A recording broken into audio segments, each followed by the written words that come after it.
আপনাদের সামনে এসেছি। আপনাদেরকে বলতে চাচ্ছি, আজকে জানাতে চাচ্ছি, ভেবেছিলাম জানাবো না, কিন্তু এখন জানাতে বাধ্য হচ্ছি। কারণ আপনারা জানেন, আপনাদেরকে বলতেছি, আজকে সকালবেলা মাহবুব যারা এমপি আমাদেরকে ফোন করে আমাদেরকে বলেন, মাননীয় প্রধানমন্ত্রী আপনাদের সাথে দেখা করতে চাই, গণভবন আসুন, আমাদের সাথে আলোচনা করুন, আপনাদের পরিবার সহ আসুন, বাবা মা সহ আসুন। আমরা প্রত্যাখ্যান করেছিলাম, বলেছি ওনার হাতে আমাদের ভাইদের রক্ত লেগে আছে, ওনাকে বলুন সেই হাত পরিষ্কার করতে, তারপর কেবল আমরা আসবো, তারপর আমরা তার সাথে কথা বলবো কিনা ভেবে দেখবো। আবারও বলতেছি, আজকে সকালবেলা তিনি আমাদেরকে রক্তখ্যাগো প্রধানমন্ত্রী আমাদেরকে আহ্বান করেছিলেন ওনার সাথে আলোচনা করার জন্য গণভবনে যেতে। আমরা বলেছিলাম, আমি আমার জায়গা থেকে বলেছি যে উনি বলেছিলেন আমার বাবা মা সহ যেন যাই। আমি বলেছি যে হচ্ছে ওনার হাতে আমার ভাইদের রক্ত লেগে আছে, ওনাকে বলুন সেই রক্ত পরিষ্কার করতে, তারপর কেবল আমরা ভাববো ওনার সাথে দেখা করব কিনা। কিন্তু দুপুর না হতেই উনি সেই একই কাজ শুরু করেছেন, আবার আমাদের ভাইদেরকে হত্যা করেছেন, আবার আমাদের ভাইদের রক্ত জড়িয়েছেন। উত্তরায়, খুলনায়, হবিগঞ্জে, টাঙ্গাইলে, সিলেটে আমাদের ভাইদেরকে হত্যা করা হয়েছে। আজকে প্রায় 7-8 জন ভাইকে হত্যা করা হয়েছে, শিশুকে হত্যা করা হয়েছে সিলেটে। আবারও উনি রক্তের খেলা খেতে উঠেছেন। একটা রক্তখাগ্য সরকার কিভাবে ক্ষমতায় থাকছে, কিভাবে থাকতেছে আমরা বুঝতে পারতেছি না। এই দেশের মানুষ রাস্তায় নামবে, খালি হাতে নামবে, উনি ডিরেক্ট গুলি করে মেরে ফেলবেন। বাচ্চা ছেলেদেরকে মারতেছেন, পাতার খুলি উড়ে দিচ্ছেন। এগুলো কোন ধরনের অফিসার ভাবে বাস করতেছে? এটা কোন ধরনের রাষ্ট্র? সভ্য রাষ্ট্র? এই রাষ্ট্রের মানুষজন কি মরে গেছে? আর আমরা কি আর বেঁচে থাকার অধিকার রাখি না? প্রতিটা মানুষ কি ওনার কাছে জিম্মি হয়ে আছে? যাকে ইচ্ছে তাকে হত্যা করবে, যাকে ইচ্ছে তাকে খুন করবে? এটা চলতে পারে না। এর বিরুদ্ধে আমাদেরকে ঐক্যবদ্ধ লড়াই করতে হবে। আমরা বৈষম্য বিরোধী ছাত্র আন্দোলনের পক্ষ থেকে স্পষ্ট ঘোষণা করতেছি, আগামী কালকে সারা দেশে প্রতিটা পাড়া মহল্লায় প্রতিটা জায়গায় বিক্ষোভ কর্মসূচি পালিত হবে।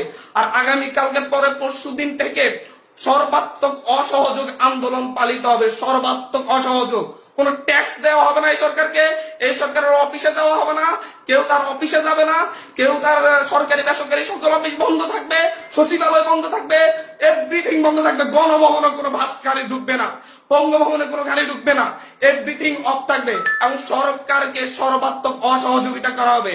কেউ ট্যাক্স দিবেন না, প্রয়োজন বিদ্যুৎ বিল দেওয়া যাবে না, গ্যাস বিল দেওয়া যাবে না, প্রয়োজনে কাঠে রান্না করা হবে, প্রয়োজনে প্রত্যেকে প্রয়োজনে মোমবাতি জ্বালানো হবে। তারপরে যদি বিদ্যুৎ চলে যায়, যদি বিদ্যুৎ লাইন কেটে দেয়, তাহলে আপনারা প্রত্যেকে মোমবাতি ব্যবহার করেন প্রয়োজনে। তারপরে এই সরকারকে কোনো সহযোগিতা করা হবে না। এটা খুনি সরকার, আমাদের ভাইদেরকে বারবার খুন করতেছে। আমাদের মুখে এক কথা বলে সকালে কান্নাকাটি করতেছিল যে হচ্ছে এই লাশগুলো দায়িকে নিবে, আর বিকেল না হতে আবার লাশ ফেলতেছে রাস্তায়। মানে দোমুখ সাপ, সকালে এক কথা বলে বিকেলে আরেক কথা বলে। আমাদের সাথে বলেছিলাম যে আমাদের সাথে 14 তারিখ 15 তারিখে আমাদের সাথে বসেছিলেন, ওনার সাথে আলোচনা করবেন, কিন্তু তারপরে দেখা গেছে তারপর থেকে আমাদের ভাইদের উপর হামলা করা শুরু করছে। উনি একটা নৃশংসতা চালাচ্ছে বাংলাদেশে, কোন ভয়ঙ্কর একটা অবস্থা বাংলাদেশে বিরাজ করতেছে। ছেলেদেরকে, শিশুদেরকে, বাচ্চাদেরকে, মেয়েদেরকে হত্যা করতেছে। ছাত্রলীগ যুবলীগ গুলি নিয়ে রাস্তায় নামতেছে, ওরা সন্ত্রাসীদেরকে নিয়ে রাস্তায় নামিয়ে আমার ভাই বোনদেরকে হত্যা করতেছে। আর বসে থাকা যায় না। আমরা সারা দেশের ছাত্র, নাগরিক, অভিভাবক যে অবস্থানে আছেন, মা বোন, প্রত্যেককে বলবো আগামীকাল থেকে আপনারা প্রত্যেকে রাজপথে থাকবেন, প্রত্যেকে প্রতিটা বাড়ি থেকে রাজপথে থাকবেন। আপনারা কেউ ঘরে বসে থাকবেন না, এটা আপনাদের দায়বদ্ধতা। আপনাদেরকে বলতেছি, প্রতিটা লাশের রক্তের প্রতি আপনাদের দায়বদ্ধতা আছে, প্রতিটা শহীদের রক্তের প্রতি আপনাদের দায়বদ্ধতা আছে। আমি সারা দেশের প্রত্যেকটা নাগরিককে বলবো, আপনার যদি একটু লজ্জিত হন, আপনি যদি এই বিচার চান, আপনি যদি এদের বিরুদ্ধে দাঁড়াতে চান, আপনি ঘরে থাকতে পারেন না। আপনার প্রত্যেককে রাস্তায় নেমে আসতে হবে। প্রতিটা সিঙ্গেল মানুষকে আপনি প্রয়োজন আপনার বিল্ডিং এর নিচে এসে অবস্থান করুন, বিল্ডিং এর সবাই মিলে, বিল্ডিং কমিটি, প্রতিটা ভবনের কমিটির আপনারা মিটিং ডাকুন, মিটিং থেকে সিদ্ধান্ত নিন, সবাই একত্রিত হয়ে নামবেন। প্রতিটা মহল্লায় আপনারা সিদ্ধান্ত নিন, আপনারা প্রত্যেকে একত্রিত হয়ে নামবেন, রাস্তায় থাকবেন যতক্ষণ পর্যন্ত না এই রক্তখ্যাগো তার কাজ বন্ধ না করে এবং এই রক্তখ্যাগো যেন না থাকতে পারে। স্পষ্ট বার্তা। বারবার ছাত্রদেরকে হত্যা করবে, নাগরিকদেরকে হত্যা করবে, বারবার এই দেশের মানুষকে হত্যা করবে, আবার সেই ক্ষমতায় বসবে, আমার ট্যাক্সের টাকায় গাড়িতে চলবে। যাদের ট্যাক্সের টাকায় উনি গাড়িতে চলেন, সেই ট্যাক্সের টাকায় যে ট্যাক্স, সেই নাগরিকদেরকে হত্যা করবেন বারবার, এবং ক্ষমতায় বেশি উনাদের মতো করে আবার হাস্যরস সৃষ্টি করবেন, নাটকবাজি করবেন। এটা চলতে দেয়া যাচ্ছে না, এটা চলতে দেয়া যাবে না। আপনাদেরকে বলতেছি এটা চলতে দেওয়া যাবে না। প্রত্যেকে নিজ নিজ অবস্থান থেকে নেমে আসবেন। প্রতিটা ঘর মহল্লা, প্রতিটা পাড়া, প্রত্যেকটা মানুষ আপনারা রাস্তায় নামবেন। কালকে সারা দেশে বিক্ষোভ মিছিল অনুষ্ঠিত হবে হত্যাকাণ্ডের বিরুদ্ধে, এবং পরশুদিন থেকে সর্বাত্মক অসহযোগ আন্দোলন চলবে। কোন ধরনের সহযোগিতা করা হবে না। প্রত্যেকটা দল, প্রত্যেকটা মতের মানুষকে বলবো আপনারা সংগঠিত ভাবে ঘোষণা দিন। প্রতিটা দলকে বলবো, বিএনপি হোক, বাম হোক, ডান হোক, যত দল আছে প্রত্যেকটা দলের প্রতি উদাত্ত আহ্বান। ধর্মভিত্তিক দল হলে ধর্মভিত্তিক দল, ডান দল হলে ডান দল, বাম দল হলে বাম দল, জাতীয় ঐক্যমতে প্রত্যেকে রাস্তায় নেমে আসবেন।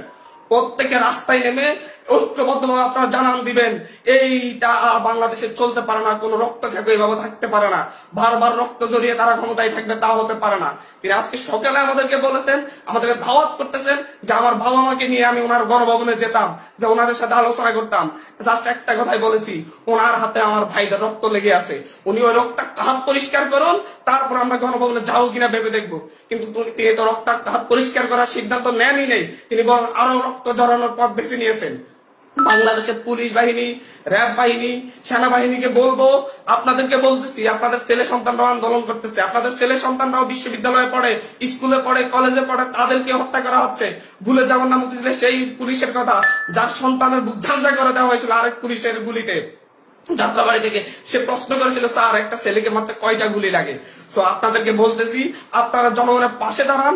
পুলিশ বাহিনীকে বলবো আর গুলি ছুটবেন না, দয়া করে আমরা আপনাদেরই সন্তান, আপনাদেরই ভাই, আপনাদেরই অনুজ, আপনারা গুলি ছুটবেন না, আপনারা বন্ধ করুন, আপনারা এই সরকারকে অসহযোগিতা করুন। আপনাদেরকে বলতেছি এই সরকারকে অসহযোগিতা করুন। র্যাব বাহিনীকে, পুলিশ বাহিনীকে, যত আইন শৃঙ্খলা বাহিনী আছে প্রত্যেককে বলুন, বলতেছি আপনারা আপনাদের ব্যারাকে ফিরে যান, আর কোনো ভাইদের হত্যা করবেন না। আমাদের আন্দোলন শান্তিপূর্ণ ছিল, শান্তিপূর্ণ থাকবে।